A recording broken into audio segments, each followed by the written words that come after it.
Cette méditation quotidienne vous est présentée par le Centre Le Pèlerin, spécialisé en accompagnement psycho-spirituel. lepèlerin.org.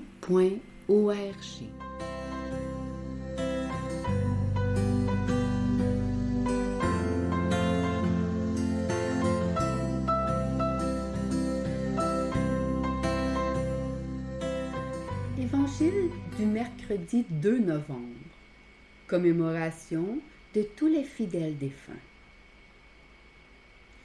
En ce temps-là, Jésus disait à ses disciples: quand le Fils de l'homme viendra dans sa gloire, et tous les anges avec lui, alors il siégera sur son trône de gloire.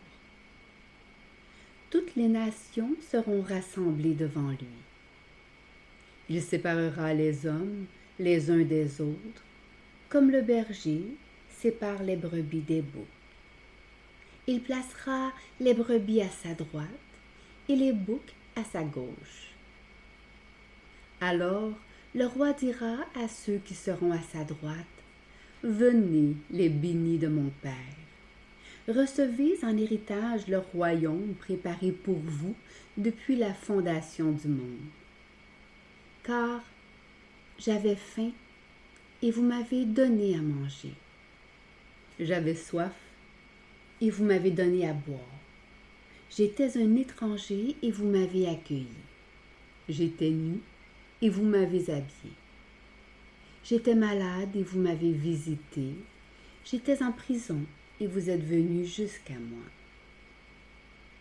Alors les justes lui répondront: Seigneur, quand est-ce que nous t'avons vu? Tu avais donc faim et nous t'avons nourri.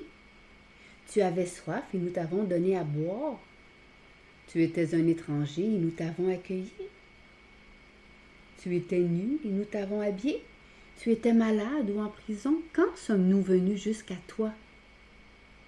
Et le roi leur répondra: Amen, je vous le dis. Chaque fois que vous l'avez fait à l'un de ces plus petits de mes frères, c'est à moi que vous l'avez fait. Alors il dira à ceux qui seront à sa gauche: allez-vous-en loin de moi, vous les maudits, dans le feu éternel préparé pour le diable et ses anges. Car j'avais faim et vous ne m'avez pas donné à manger. J'avais soif et vous ne m'avez pas donné à boire. J'étais un étranger et vous ne m'avez pas accueilli. J'étais nu et vous ne m'avez pas habillé. J'étais malade et en prison, et vous ne m'avez pas visité.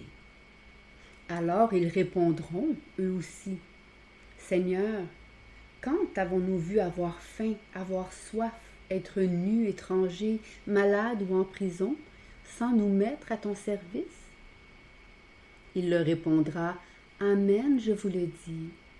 Chaque fois que vous ne l'avez pas fait à l'un de ces plus petits, c'est à moi que vous ne l'avez pas fait. Et ils s'en iront, ceux-ci au châtiment éternel, et les justes à la vie éternelle.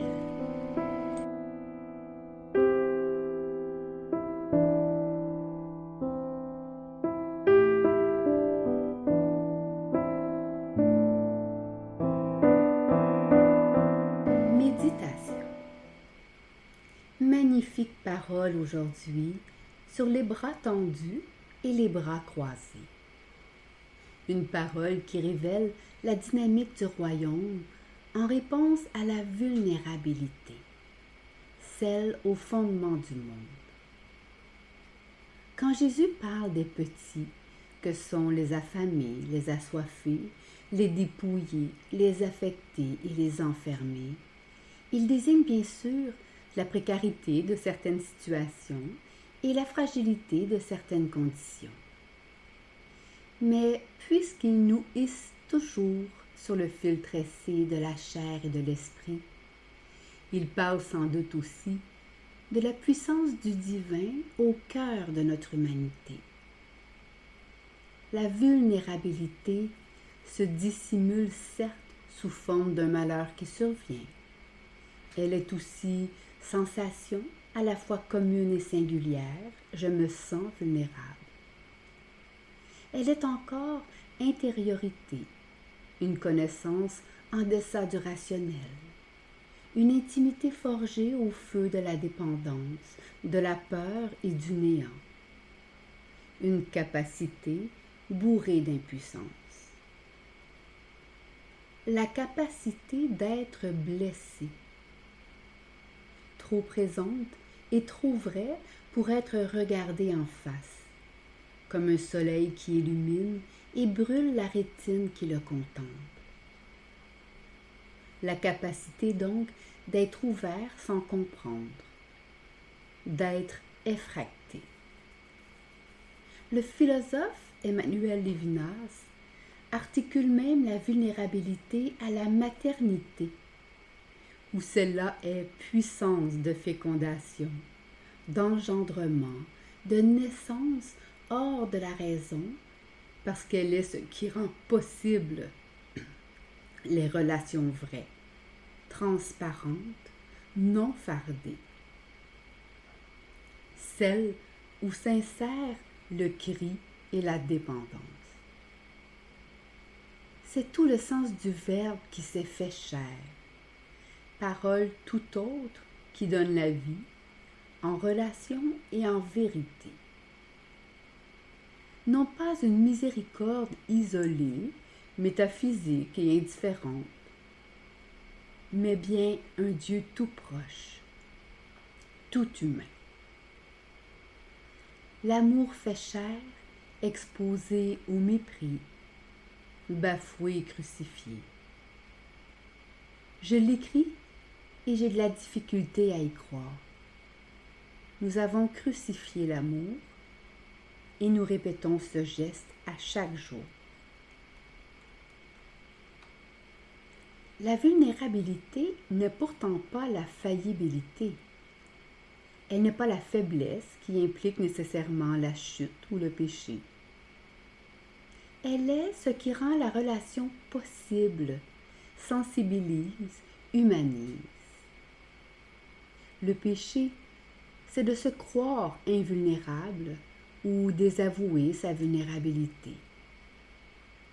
Se rendre insensible parfois jusqu'à l'inhumanité. Pourtant, que d'efforts as-tu actuellement déployés pour contrer la vulnérabilité, l'endormir, l'enfouir, l'ensorceler? Si Dieu trinitaire s'est fait chair, devint sensible en assumant sa vulnérabilité jusqu'à la croix, et que l'humain est façonné à sa ressemblance, n'est-il pas étrange que la vulnérabilité soit perçue négativement, qu'elle soit jugée contraignante ou bonne à éliminer? C'est plutôt l'insensibilité et son étanchéité qui retient le mal, surtout celui sans gravité, le banal. Le contenu du péché perd son importance. C'est le refus de sa présence en la nôtre. C'est le refus de l'abaissement, de se laisser toucher par la petitesse qui tisse notre condition humaine partagée et qui pourtant fait la grandeur du divin. Nier cette grandeur, la rendre médiocre ou sans importance, la traiter comme banalité. Contourner l'homme par terre, se détourner d'un visage sale qui vous fixe. Une insensibilité qui protège et s'inscrit dans une souffrance à tout prix bannie, qui contrôle dans un rapport technocratique et froid au monde, qui sécurise à l'aide d'un paternalisme étouffant, qui revêt d'insouciance le manque d'intégrité. Seigneur, quand avons-nous vu avoir faim et être nus sans nous mettre à ton service? Seigneur, personne ne nous a pourtant rien demandé, et nous ne savions pas que tu étais là, au creux de toutes ces vulnérabilités. Le reconnaître vulnérable N'est-ce pas s'adresser à cet enfant blessé en nous qui est trace d'amour indélébile et chemin du Dieu vivant?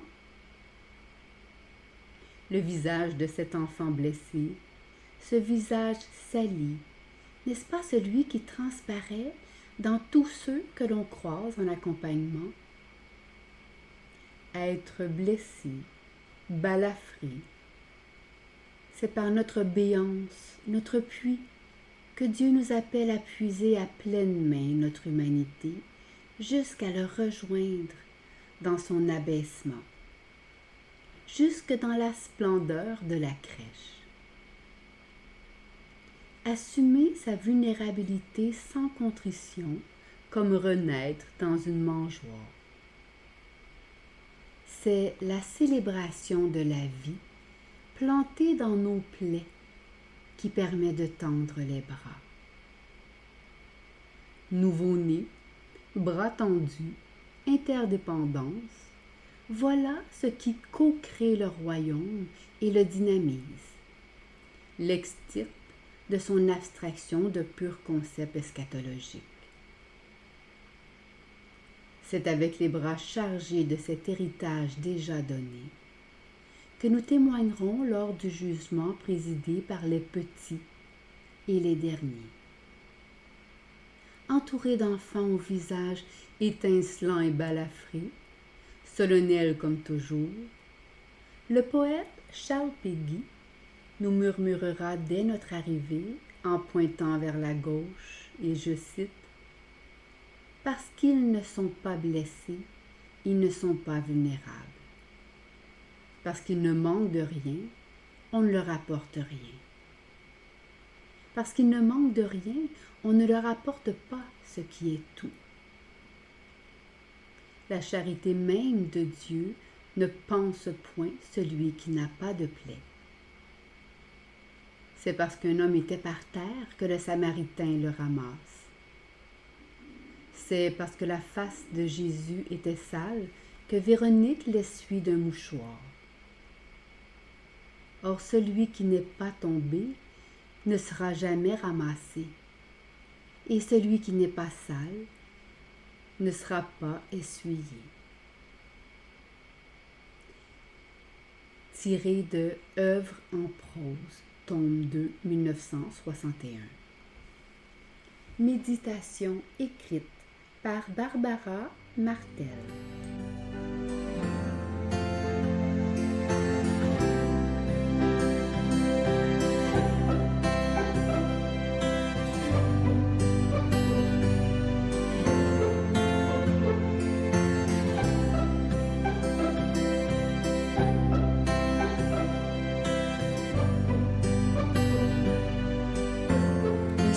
Le Pèlerin est fier d'offrir depuis plus de 20 ans un service d'accompagnement ainsi qu'un certificat universitaire en accompagnement psychospirituel. Tous nos services sont offerts en ligne et sur place. Nous sommes situés à Montréal, au pied de l'oratoire Saint-Joseph. Le Pèlerin, le savoir intérieur qui transforme une vie. lepèlerin.org. Page Facebook Centre Le Pèlerin.